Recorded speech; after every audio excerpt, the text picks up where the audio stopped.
పెద్ద తుఫాన్ వచ్చి వెలిసినట్లయింది మా రోహన్కి టాబ్లెట్ వేసేసరికి. ఇంతకీ ఏం టాబ్లెట్ అనుకుంటున్నారా? డీవార్మింగ్ టాబ్లెట్ అండి.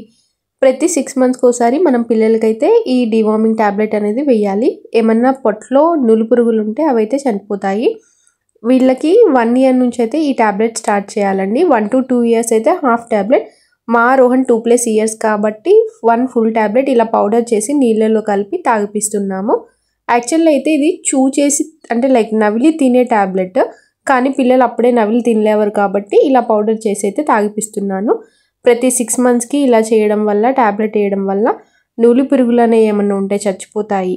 దీనివల్ల ఫుడ్ అనేది మంచిగా అబ్జర్వ్ అవుతుంది వాళ్ళ బాడీకి, బరువు పెరుగుతారు, బలంగా ఉంటారు. మీరు కూడా మీ పిల్లలకి ఖచ్చితంగా ఈ టాబ్లెట్ 6 మంత్స్కి ఒకసారి అయితే పీడియాట్రిషియన్ని కనుక్కొని వేయండి. అంగన్వాడీలో ప్రతి 6 మంత్స్కి ఈ టాబ్లెట్ అయితే పిల్లలకి వేస్తారండి. Hope this is useful video. Bye friends, please subscribe.